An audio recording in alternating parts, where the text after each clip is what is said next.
going after so many things. Sri Vijayanand ji, Principal Secretary, IT Government of Andhra Pradesh, J. Chaudhary ji, Care Unit, basically BPO unit, which works in the billing cycle, revenue cycle of dispersal of industry beyond metros, so that the young and without whose help I wouldn't have been able to do this. Thank you, sir. Thank you, one and all.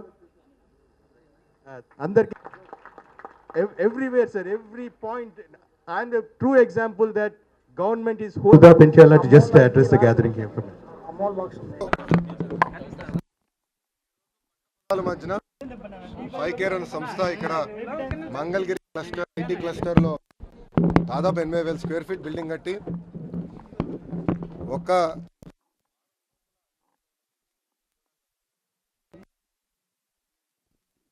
December లోపల ఇంకొక 500 మంది కూడా ఉద్యోగాలు కల్పిస్తాం జరుగుతుంది. అంటే ఈ ఒక్క కంపెనీ వల్ల దాదాపు 1000 మందికి ఉద్యోగాలు వస్తాం జరుగుతుంది. ఫైకేరే కాదు, అనేక సంస్థలు ఈ క్లస్టర్లో వస్తాం జరుగుతున్నాయి. వచ్చే వారం కూడా Tier 4 డేటా సెంటర్ కూడా మేము ప్రారంభిస్తున్నాం. నేను ఆనాడు చెప్పాను మంత్రి ఏంటంటే, మన నిరుద్యోగులు ఎవరైతే ఉన్నారో, ఐటీ సంబంధించిన నిరుద్యోగులు ఎవరున్నారో వాళ్ళకైతే 1,00,000 ఉద్యోగాలు రాబోయే 2 సంవత్సరాలు 1,00,000 ఐటీ ఉద్యోగాలు కల్పిస్తాను ఆనాడు నేను హామీ ఇస్తాం జరిగింది. కానీ చాలామంది ఎగతాళి చేస్తాం జరిగింది. పర్వాలేదు, ఈ ఒక్క క్లస్టర్లోనే దాదాపు 10,000 ఉద్యోగాలు వస్తాయి. మన ఈ క్యాపిటల్ రీజియన్లోనే దాదాపు 25,000 మందికి ఉద్యోగాలు వస్తాయి 2019 లోపల. ప్రభుత్వం అన్ని రకాలుగా ప్రోత్సహిస్తుంది. పాలసీస్ పెడతాయి కాదు, అవి అమల్లో కూడా తీసుకొస్తున్నాను. నేను కూడా డే టు డే రివ్యూ చేస్తున్నాను. ఇది ఒక పునాదినే. ఆ రోజు చంద్రబాబు నాయుడు గారు హైదరాబాద్లో రాల్ రప్పల మధ్యలో సైబర్ టవర్ కట్టి ఈరోజు సైబరాబాద్ ఎలా నిర్మించారో అదేవిధంగా ఇక్కడ ఐటీ రంగానికి ఫైకేర్ ద్వారా మన ఐటీ రంగాన్ని అభివృద్ధి చెందిన ఒక పునాది వేస్తమే జరిగింది. ఇక్కడున్న యువతి యువకులకి చాలా అద్భుతమైన అవకాశాలు వస్తాయి. ఆంధ్ర రాష్ట్రమే కాదు, యావత్ భారతదేశంలో ఉన్న యువతి యువకులందరూ కూడా అద్భుతమైన అవకాశాలు ఆంధ్ర రాష్ట్రంలో రాబోతున్నాయి. అదే కాదు, మొన్న జరిగిన ఎన్నికల్లో కూడా మేము మేనిఫెస్టోలో నిరుద్యోగ భృతి కూడా అందిస్తామని చెప్పాము.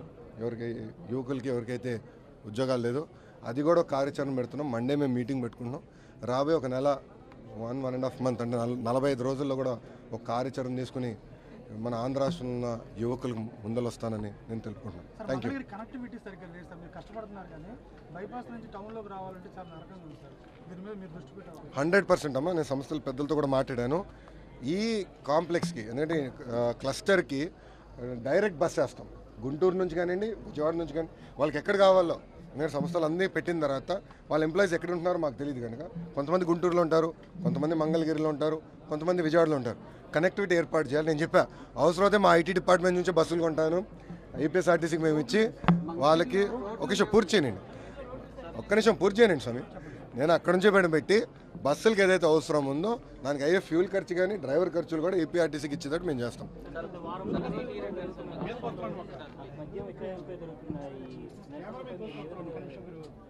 అరే, ముఖ్యమంత్రి గారు చాలా స్పష్టంగా చెప్పారు, బెల్ట్ షాపులు కొట్టేస్తున్నారు.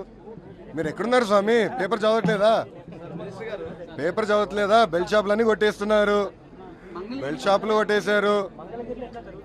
బెల్ట్ షాపులు కొట్టేస్తున్నారమ్మా. ఏ గిరి అయినా పర్వాలేదు. విశాఖపట్నం ఇచ్చాపురం నుంచి కుప్పం వరకు బెల్ట్ షాపులు ఎక్కడున్నా కొట్టేస్తాము. ఒక కొన్ని దగ్గర 2 రోజులు ఎక్కువ పడుతుంది. 100% మేము ముందరికి వెళ్తున్నాం. దాంట్లో హామీ ఉందమ్మా. అందుకన్నా ఇప్పుడు రోడ్లను కూడా వేయాలి. ఇప్పుడు సింగిల్ లైన్ రోడ్స్ ఉన్నాయి. ఫస్ట్ మనం ప్రారంభించాలి. ఆనాడు అమరావతి రాజధానికి రోడ్లు వేసాం ముఖ్యమంత్రి గారి ఇంటి దగ్గర నుంచి. ప్రతిపక్ష పార్టీలు ఏం చెప్పే, ముఖ్యమంత్రి గారి ఇంటికి రోడ్ వేసుకుంటున్నారు. ఇప్పుడు ఆ రోడే లైఫ్ లైన్ అవ్వాలా? సో ముందర ఒక సింగిల్ రోడ్ వేస్తాం, మళ్ళీ ఒక్కొక్కటి వేసుకుంటూ వెళ్తాం. ఒకే రోజులో అన్ని పూర్తి చేయలేం, కానీ ఇన్ఫ్రాస్ట్రక్చర్ యుద్ధ ప్రాతిపదికగా పూర్తి చేస్తున్నాం. ఇది పంచాయతీ కింద వస్తుంది. నో డ్రింకింగ్ వాటర్ మా డిపార్ట్మెంట్ ఇవ్వాలి, ఆర్డబ్ల్యూఎస్ ఇవ్వాలి. నేను 6 కోట్లు కేటాయించి డబ్బులు నీళ్ళు ఇస్తున్నాను. నేను ఈరోజు వార్డు కింద నేను ఇస్తున్నా. ఎవరు చెప్తున్నారు? అరే, అందరికీ కళలు ఉంటాయి, ఆశలు ఉంటాయి. ప్రజలు చంద్రబాబు నాయుడు గారు ఇంకా ఉన్నారు. దానికి సమాధానం చెప్పాలి నేను.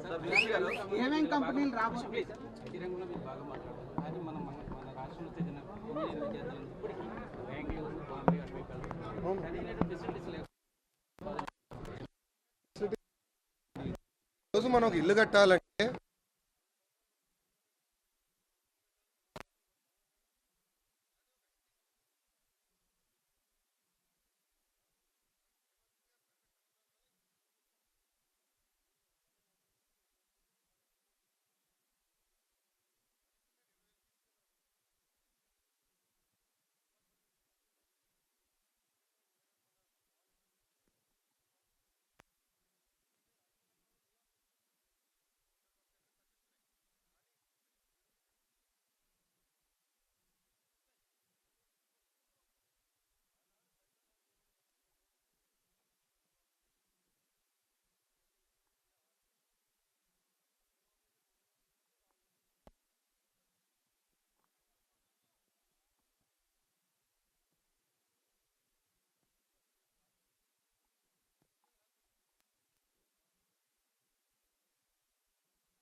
కలకలం ఎలా ఉంది?